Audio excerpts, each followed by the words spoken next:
edition of Late Night Health. I'm Mark Allen, and this is our response and discussion panel uh, to session um, uh, uh, two of identifying the elephant in the room. Critical communication strategies in the face of sexism. We've just heard from leaders in the natural products industry, and the goal of our after the elephant session is to process this information and respond to it in a discussion format with some thought leaders in the industry, and then challenge other leaders in the industry to do some deep work to make meaningful and fundamental changes. I have a shout out to Mary in Florida, who's been very kind in following us the last week, and hopefully this week, so that we can. It's just nice to hear nice things about what we're doing, and we thank Amy Summers for bringing us all together. Let me introduce everybody.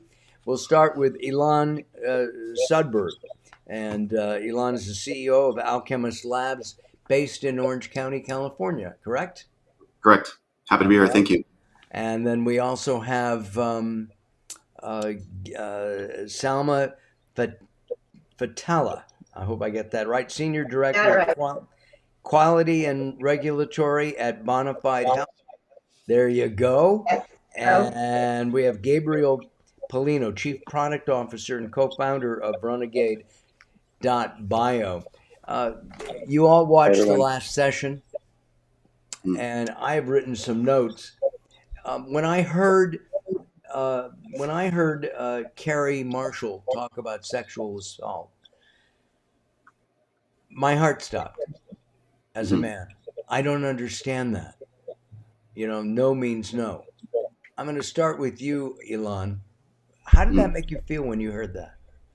I'm disgusted, disappointed, disgusted.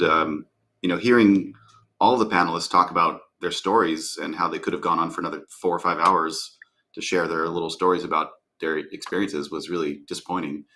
I'm aware that these things happen, but not to the extent. And if we don't talk about it, we would never know. To answer your question, disgusted, really. And Gabriel, how about you? I was shocked.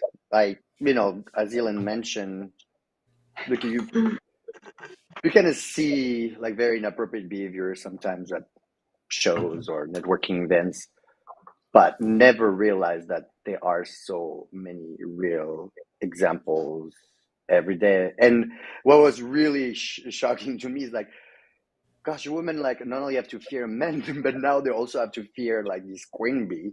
Yeah. So it's like they live in fear pretty much every day. It's like, how can you even function when you live in fear? And seeing the impact that it has on their like physical aspect. When Carrie and Sandra were mentioning that, like, they would have a rash just from being in this very uncomfortable situation, and that's shocking that they feel unsafe pretty much every day. Yeah, it is shocking. Salma, how about you? I mean, you're the only woman on our panel. Enlighten us. yeah, Does this happen a lot? yeah, Mark, I actually was not very surprised. I mean, it is disgusting behavior. It's not okay, but I was really not surprised. It does happen pretty often. This whole series of Elephant in the Room, how has it impacted each of you? And I'll start with you, Salma, this first time. Sure. So I'm actually very happy to see something like this come about and come together. I've kind of been waiting for years for something like this. So that's how I feel about that. It's about that time that we have this conversation, and not just in a group of women, but also involving um, male figures, and also people from all levels of leadership. uh, Elon, your thoughts? Yes, similar. I think it's time we've had this conversation. I'm a bit of a disruptor myself, so I appreciate when things, you know, cause ripples down the the industry of the world. But I'm hoping that this obviously raises awareness and causes some change. Even to hearing the Salma say that she's not surprised, I mean, it shows how ignorant I might be, not realizing all these things are happening. Obviously, people aren't talking about enough to share it at, so that I understood how prevalent it is. But yeah, I think it's great that we're talking about it, and we should continue to talk about it for sure. And Gabriel. Well, I'm really glad that Amy has put this series together. As Salma mentioned, it's been such a long time where we know these things happen, and it's always like this big taboo, and all the way to this hush money on harassment, and then that people that arrest other people can just be hired at the top level in other organization very easily without like any consequences. Is just it's very disappointing for our industry. I really hope this series like transform our behaviors, everybody's behaviors, because it's not only about women on one side and people of color on one side. It's like it's all of this together. But I don't want it either to be like us versus them, because that's what we tend to do. Is like we always need to find an enemy. Like no, it's like we all need to come together and really have those honest conversations and really remove the bad behaviors from this industry so everybody can feel safe. How can you do your job and be at your best? And it would seem to me that this is more of a people issue, not a man versus woman or woman versus man, or as the panel even said, woman versus woman. It's a people issue. If I can, I would agree with that, but I would think it's definitely a people issue because it does go both ways, but it obviously not to the extent. I mean, as Jim mentioned, he had his own share of harassment in his days, and I have had my own share as well. But it's not to the extent that, at least my guess is probably not the extent that men to women or men against women. Gabriel, you're a member of the you're a co-founder. I found that out in Amy's pre-interview with you of the Naturally Proud Network. Have you experienced some form of sexual discrimination because of your sexual choices? orientation? Yeah. I haven't really faced it as how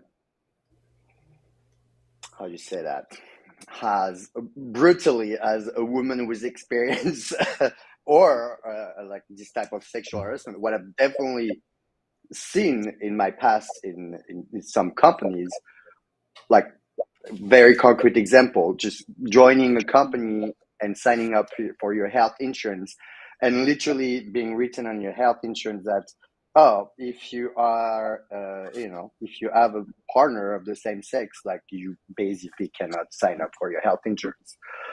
So, and you cannot have your partner of the same sex on your health insurance. So that's joining a company that basically tells you like, yeah, no, if you are who you are, we're not gonna provide you the same service that we provide to every other straight people.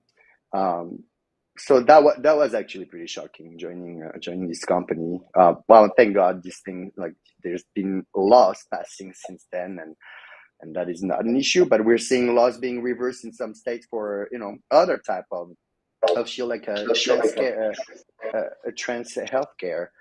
We have a couple of comments coming in from Sandra Lee, who says hi, Mark, Elon, Gabe, and Salma, and Sandy Almendares says excited to hear this conversation. Thanks for stepping up. And we have others. Petra say thank you, and Pitch Publicity as well. That it was their comment was it was shocking that Carrie would talk about that. I was watching a movie the other night, and it was a movie about the early. It was a romantic comedy because I don't watch horror movies, and my wife and I were watching this movie from 1937, and it was absolutely so sexist. And I'll even tell you the name of the movie. It was The Ghost of Mrs. Muir. It's a great film. It really is. The acting is super. Salma, have you seen it? No, but No. I'm Okay. interested now. Okay, you have to watch it. Rex Harrison's the male lead. And he was a sea captain and talking down to the woman he was actually haunting, but she wouldn't take it. She stood up to him. Can women do that today in the 21st century?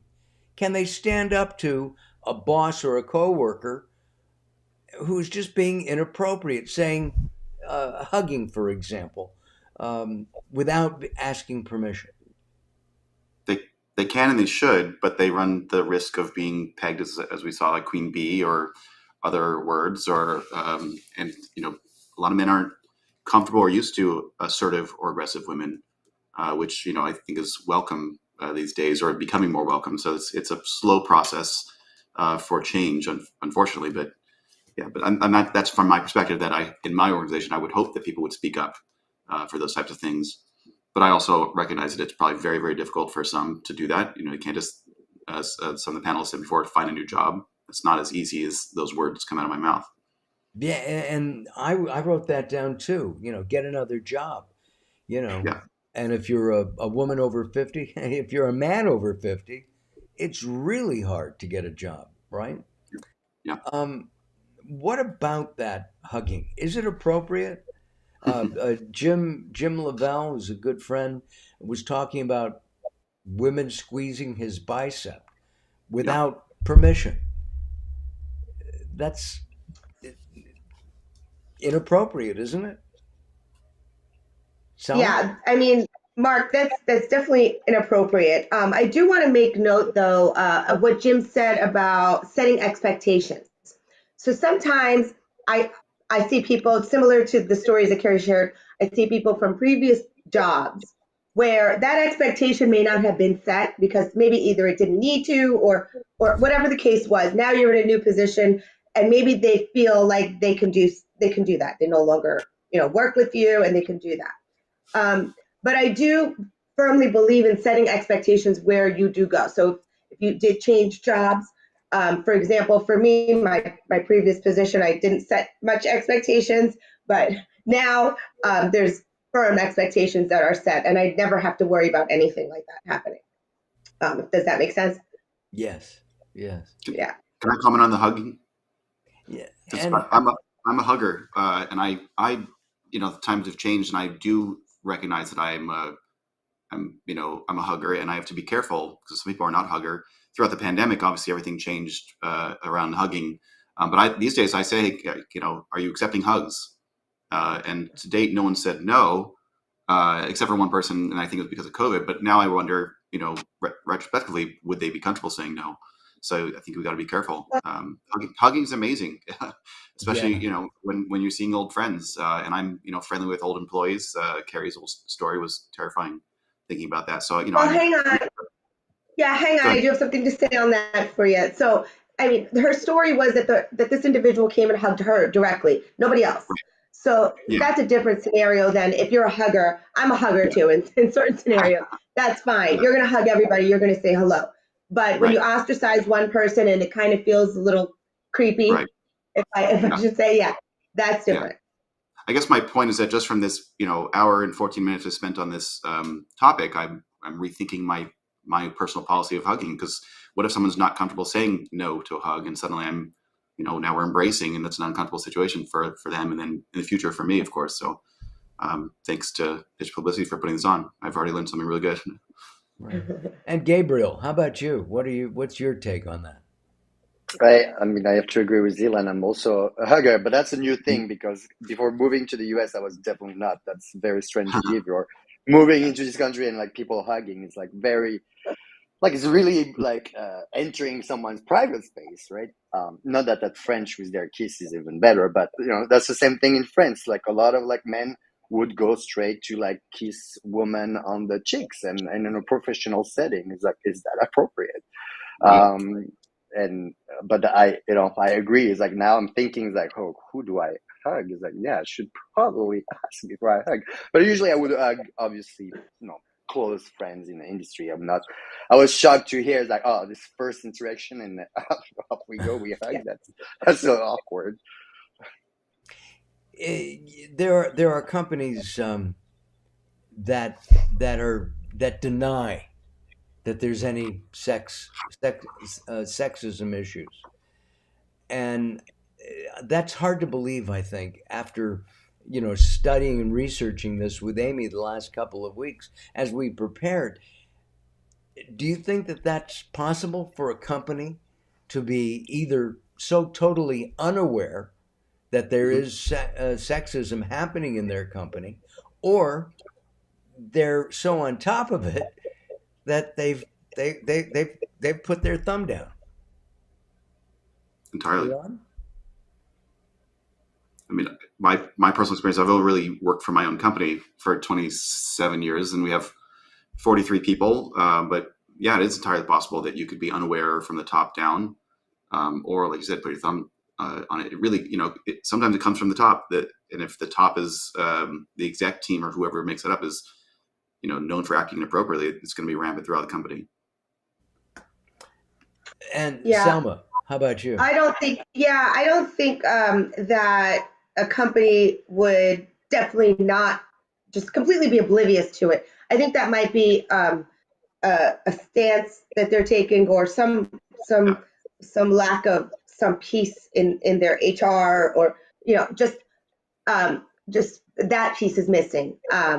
But uh, or they're protecting the company, so they'd rather out of sight, out of mind, and not deal with it. That's what Uh, I think on that. Suzanne Sheldon says something that I think is really interesting. She says it's so telling that the men that us, the three of us are shocked that women deal with assault and harassment or the fear of it all the time.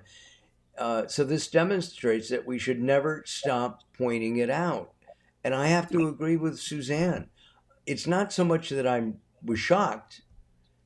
It's just anytime I hear this, it's shocking. Does that make Yep. sense? Yeah, absolutely. Yep. What shocked me also is that we like it sounds like we can't even trust the HR departments in our own companies, because they will automatically, protect the company. And if from the top leadership those behaviors are absolutely acceptable, and then they can just jump from one company to the other and hold HR like under their basically umbrella, to protect themselves. That is it's almost an organizational structure. It's like, does HR should report directly to CEO, or be this like independent that is there to protect the employees, or and the company as well, because nobody wants to have a story about their company and sexual harassment. It's like, that's Right. not good publicity. So it really starts at the at the leadership level. If those behaviors are happening in the boardroom, it's hard to like not expect the same thing to up and down in the company. Selma? Yeah, I mean, I don't think it should get to the public. It shouldn't be a publicized thing if it's talked about constantly, and your employees feel safe enough to bring it up when it happens, and you take action when it happens. Then I feel like it would go into a negative light in the public if it is kind of stifled. So I think the more that you talk about it, and the more that you not necessarily talk about it, but the more that the tools are there for your employees to be able to to to bring it up, and the action is there behind whatever they say, then you should be in good shape. Karen Howard from Organics and Natural agrees with Suzanne, by the way, which was the start of that question. Sandy Almaderas has a question for Elon. Elon, do you hug both? I hug trees, I hug men, I hug women, I hug all things. I think hugs are a very primal human thing, and unfortunately, they've become tainted with potential bad. But it's nice to connect with people and Yeah, embrace, and cheek to cheek. But Yeah. So yes, to the question, yes, absolutely, hug men. Just ask Gabe. We hug all the time. And Yeah, Sandy also says she loves your hugs, and I'm a Yes, hugger. So next time we meet, Elon, sounds good. we'll hug. Is that all right? I look I'm forward to asking in it. advance. I'm there you go. asking Yes. in More advance. men to men hugs. I love that. Yeah, Yes. yeah. Yeah. Gabriel, I'll hug you all. Great, If awesome. I love if it's hugging. if you'll allow me to. Um, Yes, I will. Kantha said something during the conversation that I had never heard of, and I wrote it down: the queen bee syndrome. And Mm. I think Salma, I'm going to start with you on this one. What is the queen bee syndrome? So, in a nutshell, from my understanding and my experiences with queen bee syndrome, is that it's essentially somebody that thinks they can get away with things because they have, and so it just continues, and it's a terrible cycle. I've actually had a boss years back, a female boss, who, despite physical proof that I'm doing a great job, and I was a scientist in the lab, and usually you rate things by what your percent RSD is and your number of tests that you're able to complete in a day and how quickly you can do it accurately. Um, Hmm. Despite all that, I would get passed on for promotions. I would get passed on even as a trainer for newcomers. And she just did not want to see me succeed at all. But she did get those people promoted, and she did herself get promoted, etc. So that's one example of how of someone like that. And Some, if Elon I and may, Gabriel, have you heard of that before? The queen bee? I mean, I know queen bees, but I not personally, in the workplace. I had never heard that term before. Yesterday, actually, when we rehearsed, and but I had heard of that behavior before, which always like left me kind of speechless. Like, why would women be so toxic towards other women? Right? It's like, wouldn't you think that women, because they've gone through so like this type of sexual harassment and not being supported and feeling alone, you would expect them to want to support other women. So I'm having a struggle really understanding what is the root cause of this queen bee syndrome. Is I it, and Yeah, one of them I think could be, maybe they just want to be harsh on our women to prepare them for the reality of, yes, you are at basically a risk all the time, so just Exactly. work harder. yeah. Exactly. Carrie Marshall joined us and said being passed on for promotions is very queen bee, and I would assume that would be, there are two people up for a promotion, a man and a woman, right? And maybe the woman is more qualified, but the woman gets the promotion because often that supervisor may be afraid of that woman coming after her job. Any response to that? No, we'll move on. Elon, have you heard the queen bee before? I have, and actually, I had a person running our laboratory who was scientifically um, brilliant, but socially not so much. And at some point in time, it was when we had 24 people, 12 of them were going to quit because of this lab director person whose statute of limitations have exhausted. So I talk more freely now. And she, as I learned, I had to fire her, and HR said, "You don't." And I said, "Well, I'm going to lose 12 people out of 24. That's a lot." And so it was basically a mutiny, and I ended up firing this person. And after some reflection and research, I did come across, this is many years ago, did across the phrase queen bee. And she exhibited all of the characteristics, and was not collaborative, and was sort of suppressing all women around, as well as Yeah. anyone else that came for her territory. It was shocking. Um, and she's still in the industry. And, at this point, we do hug when we see each other at trade shows, because that's how most of my former employees end up, as huggers. But I don't know if, and here's my thought: I don't know if she even realizes she's a queen bee. That's the sad part. So Uh, Yeah. there's, I'm sorry, somebody. One of the things that I was thinking about is that there can be really overt sexism. Hey, honey, if you come with me this weekend, type of thing, okay, and you'll get promoted. Um, uh, I was thinking, this happened to me yesterday. And a couple of months ago, a friend of mine told me not to say yes, ma'am. Okay. And it bothers her. It just, I don't know where I picked it up. I must have been saying it for years. And this is, and it's, I didn't realize it was, it's just not something nice to say to a woman unless you're in the South. Apparently, there's a, in the South, women may expect it. Um, what about those little overt things It's that I didn't even realize I was doing? Elon, how about Mark. you? Do you? I heard you talk about that in the previous panel. I looked it up. Yeah, That like, can we not say "ma'am" anymore? And as I understand it from the internet, whatever val that is, it was basically based like on age discrimination. So, and then some Mm. people don't identify as a woman. You might call them Miss or Ma'am. So it's confusing. It's and the terrain is changing very rapidly. There are phrases that I didn't hear about a week ago, or terms or new definitions, and you got to stay up on it. I don't fully agree with quickly, rapidly accepting all of things. I think it's good to sit back and observe for a little bit before you quickly adopt the fact that you can't say "ma'am," because, like you said, in the South, you'd be, the other side, you'd be offensive if you didn't say "ma'am," right? So, it's important to know your crowd. But I'll end with it. Just it's very confusing and challenging for leaders to keep up with that and to know what's important, and what's not, and what's no longer allowed to say, which was fine a week it's ago. it's confusing not only for leaders, for anybody. Yeah. I think. Uh, Gabriel, how about you?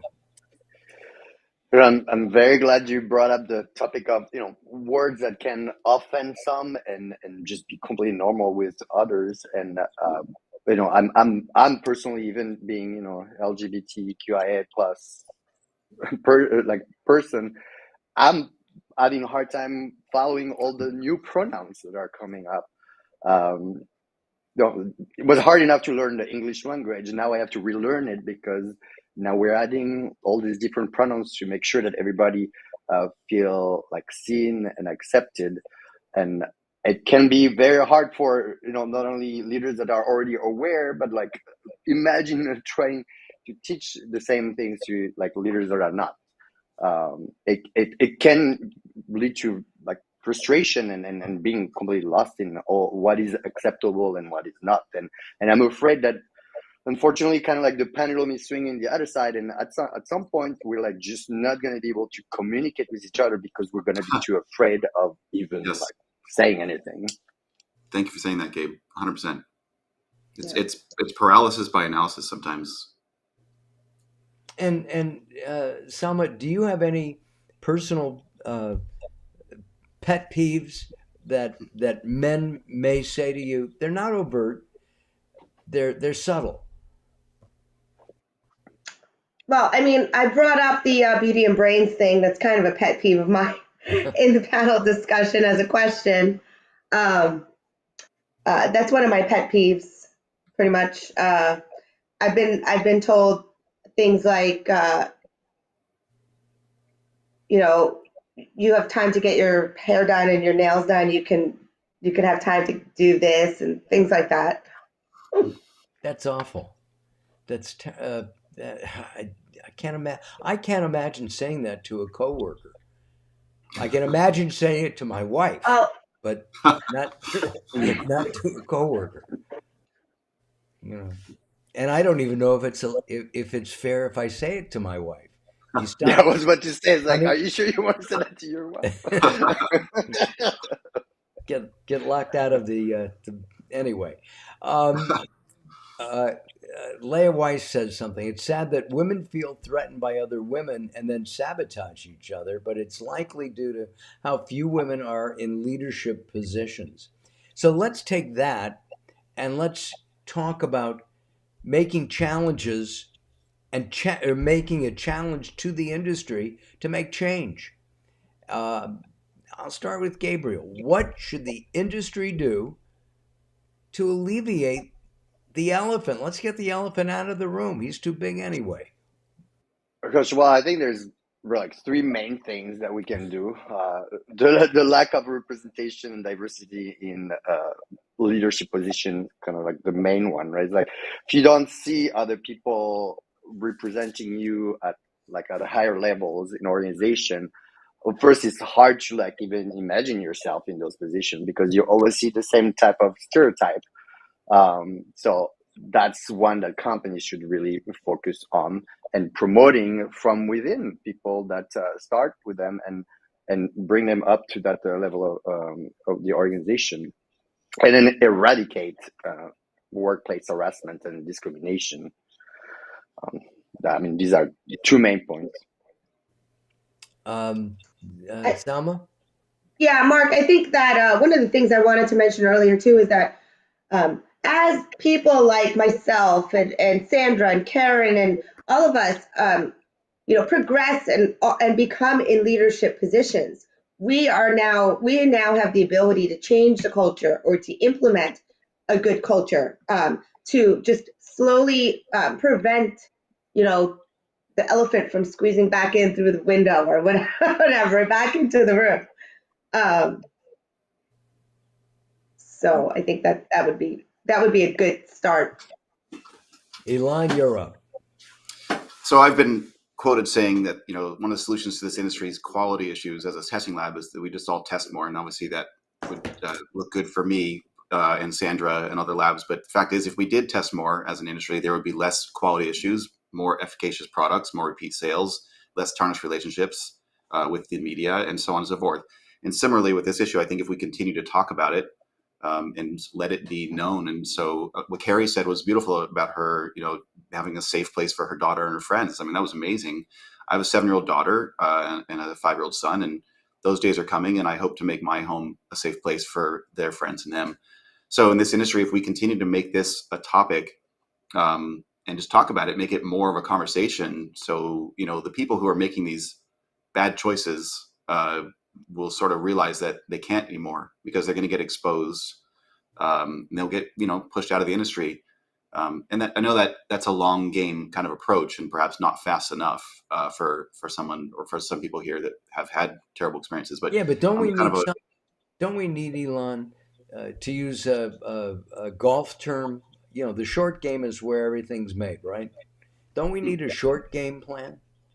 well, maybe this is the short game plan. We're on it right now, right? We're having this conversation. By the way, I don't play ball sports, so that one way over my head. But I do say I'm a long game guy. So Sandra said in the panel earlier that we plant these seeds, and you have to nurture the soil and water it, and continue, and eventually be a beautiful forest of perhaps equality and just safety. So my solution is just continue to have these conversations, but also take for what you said, the short game. Yeah, we need to eradicate these bad players. This things happen. Speak up. We need people to take risks, to stand up and risk their careers, so that the future women who are shy and don't feel comfortable speaking up don't make those same choices to perhaps. And I hope it doesn't come across negative, but perhaps perpetuate the bad behavior.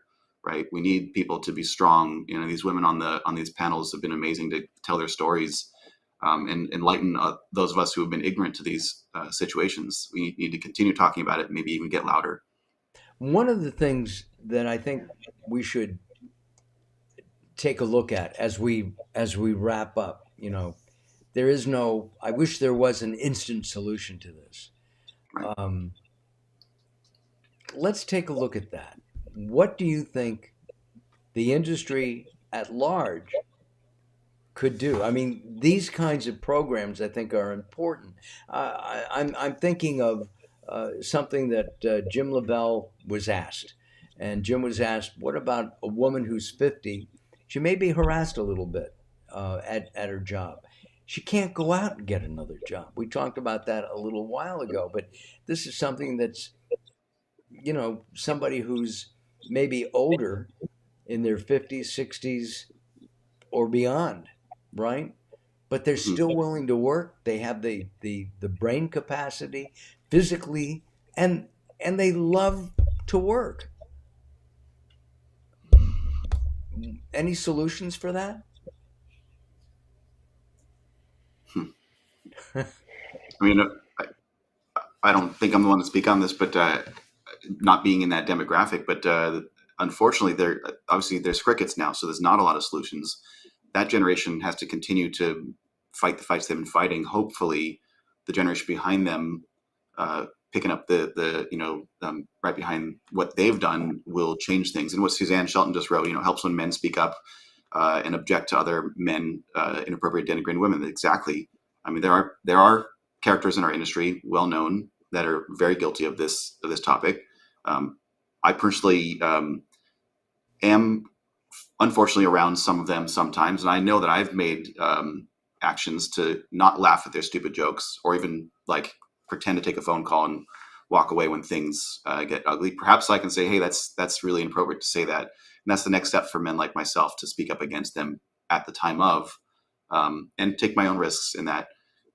But for those 50-year-old women who are experiencing those challenges, I kind of feel like it might be a little bit hopeless at this very moment. Like you said, they can't speak up. They're not easily employed these days, and it's a tough situation. So it really takes the next generation to start making that change for everyone else. Gabriel, do you have a thought on that? Yeah, I've been listening attentively. It's like, what can we do? Like concrete things we could do. And with the example of quality from Elon, I was like, well, I mean, what if there was a quality indicator for companies, like a DIB score, where when this type of harassment, this type of discrimination, this type of not okay behavior in a companies, like those can be captured, and as we have a certified organic, we would have a DIB company with a score of a 10 out of 10, and where this company is a safe place that everybody can be who they want to be, and who they are, without fearing their job and their career and their like day-to-day lives. So yeah, creating this type of scoring, I don't know how we would create that score. That's for the next topic. But and then like from putting out there which are the bad actor and which are the good actors, then naturally people will move away from the bad actors because they don't want to do business with bad actor. Who wants? Well, that's an idea. And Selma, how about you? Yeah, in a nutshell, I mean, I agree with the guys. I think it's a long game. And like I said earlier, people like us having these conversations now can implement things in the cultures where we are, and start with that. Have more conversations, have more organizations where women are together talking about these things, enabling each other, giving each other the tools, the ideas. Um, but it will take some time. It will. Well, we're going to wrap up now. I thank you all, Ilan, Gabriel, and Salma, and all the people who made comments. Leah Weiss, Amy Summers, let's see, Suzanne, Petra. I'm looking, Karen Howard, Sandra Lee, trying to find Petra again. Carrie Marshall, thank you. And you really opened up and shared, Carrie. Thank you so much for that. I don't want to leave anybody out. Suzanne Shelton. And anyway, thank you. We've had a lot of comments, and we appreciate that. We're going to be back for After the Elephant next week, next Thursday, special edition of Late Night Health. And our response and discussion panel will be critical communication strategies in the face of sexism. And it'll be on the panel will be food, beverage, and the beauty sectors of the natural products industry. That's next Thursday at 1 o'clock on Eastern. And you can make sure you're registered for Elephant in the Room session so you can listen to what we're responding to during After the Elephant. Go to invincivox.vfairs.com. That's INICIVOX.vfairs.com to register if you're not registered yet. And if you missed any of the previous sessions, you can watch them through the end of the series. And of course, we'll be back here on social media for our post response on After the Elephant. I'm Mark Allen. Thanks for watching. We'll see you next week. Bye bye for now. Thank you. Thank you, everybody. Thank you.